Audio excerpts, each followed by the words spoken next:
I remember the day I built her crib like it was yesterday, not because of the wood, or the instructions, or the sun that poured in through the blinds, but because of the feeling.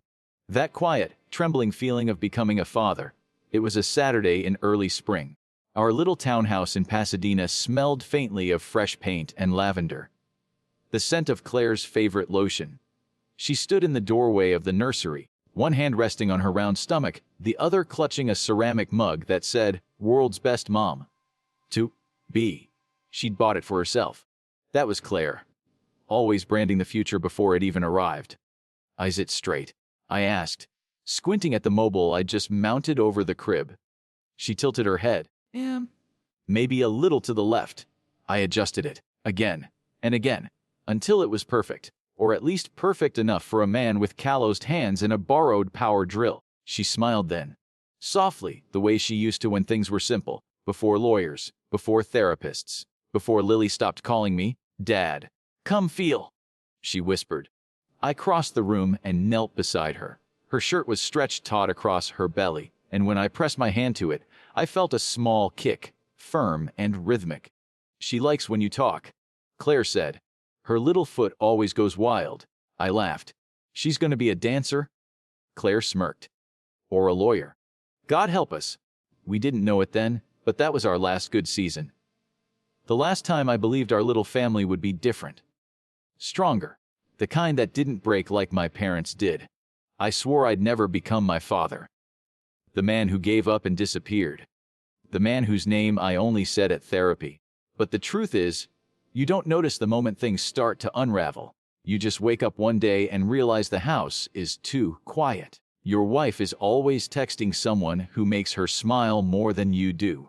Your daughter spends more time at dance recitals with her mom than in your arms. And every argument becomes a courtroom, cold, deliberate, impossible to win. I kept that crib even after the divorce. For a while, it stood in the corner of my 2-bedroom apartment, like a museum piece. A relic of something I swore I'd fix, if given the chance. Lily only slept in it a few times during her early visits, but I couldn't bring myself to get rid of it. Eventually, it ended up in a storage unit I paid for until I just didn't. By then, Lily was old enough to have opinions, and her opinion was that I was the bad guy. I didn't blame her. Not fully. Claire had always known how to spin the truth, how to plant seeds of resentment and water them with carefully chosen words. She made it sound like I'd walked out, like I had failed as a father, like the money I sent every month was a poor substitute for love. But I didn't leave because I didn't care. I left because I was drowning. Drowning in her infidelity, in her coldness, in the constant fights about everything from money to how often I worked. I was a high school history teacher, for God's sake, not a hedge fund manager. I brought home papers to grade, not Rolexes. Still, I paid the alimony, the child support, the extra expenses Claire insisted Lily needed. Summer camps, new ballet shoes, braces. I paid it all, and when Lily wanted a new phone, guess who bought it? Me. When she needed books for college, me. But none of that was in the wedding invitation I received 24 years after I built that crib. "No, thank you. No, Dad." Just a plain card, printed on thick cream paper, with her fiancé's name in gold cursive, and a note that said, "Reception to follow at the Vineyard." The envelope didn't even have a return address. I placed it on the table, staring at it like it was written in another language. Then, 2 days later, came the text, short, clinical. "Hi, Michael. I know we haven't spoken, but I was hoping you might be able to help with the wedding expenses. Things are really tight right now. Not Dad, not I miss you, not I'm sorry it's been so long. Just a request. For money." After years of silence, years of absence, I reread the message at least 10 times. My hands didn't shake. My heart didn't race. The ache I felt wasn't new. It was the same dull pressure that had lived in my chest for over a decade. She wanted something from me. But this time I had something to give that wasn't money. The truth, and I planned to deliver it.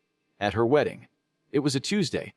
I had just gotten home from work, exhausted from a full day of parent-teacher conferences. The kind where every concerned mother wants to know why her kid isn't getting an A, and every father thinks history isn't a real subject. I tossed my messenger bag onto the couch, loosened my tie, and reheated leftover pasta. The apartment was quiet. Too quiet, if I'm honest. Just the hum of the fridge and the ticking of the clock on the wall. One of those cheap wooden ones shaped like a compass rose. I'd gotten it at a yard sale years ago. During one of those weekends, I was trying to fill the silence. Halfway through dinner, my phone buzzed. I didn't check it right away. These days, texts were either spam, school alerts, or robocalls reminding me my car's warranty had expired on a car I no longer owned. But something made me glance at the screen. It was a message from an unfamiliar number, but the words were all too familiar. "Hi, Michael. I know we haven't spoken, but I was hoping you might be able to help with the wedding expenses. Things are really tight right now. No greeting, no update, no warmth, not dad, not how have you been, just hi, Michael." Like I was a bank teller she hadn't seen in a while. My thumb hovered over the screen. I didn't respond, not right away. Instead, I set the phone down and let the words seep in. Let them scratch at that old wound I thought had finally scabbed over.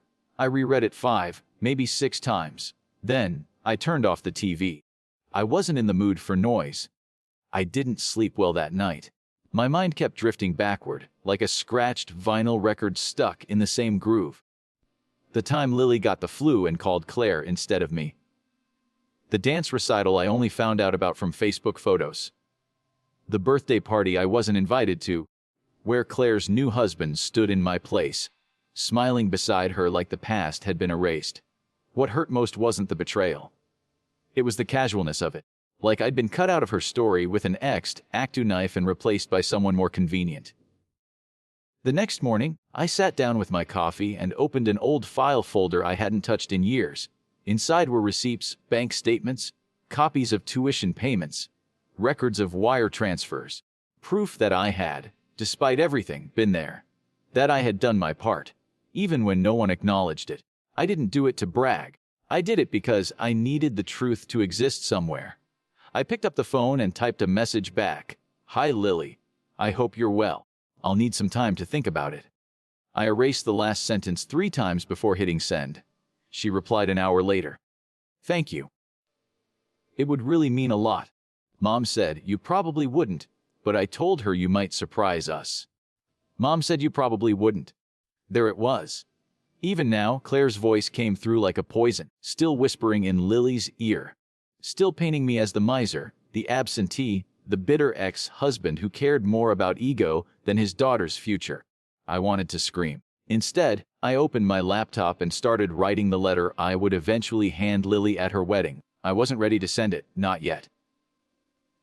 But the words were there, bubbling inside me, raw and sharp like glass. Later that week, I got the invitation. A thick envelope, cream-colored with gold-embossed lettering. No return address. No handwritten note. Just the logistics. Lily Thompson and Daniel Myers invite you to celebrate their marriage Saturday, June 8th, Silverado Vineyards. Napa Valley reception to follow. I stared at my name, Michael Thompson, printed on the envelope. Not Mr. Thompson, not Dad, just my name, formal, detached, sterile. The kind of address you send to a guest you're obligated to invite, not someone whose DNA makes up half of your body. No mention of a role in the ceremony. No father of the bride. No seat at the head table. I was expected to send money, but not be part of the memory. I folded the invitation neatly and tucked it inside the folder with the receipts. Then I picked up my pen and wrote the next line in my letter.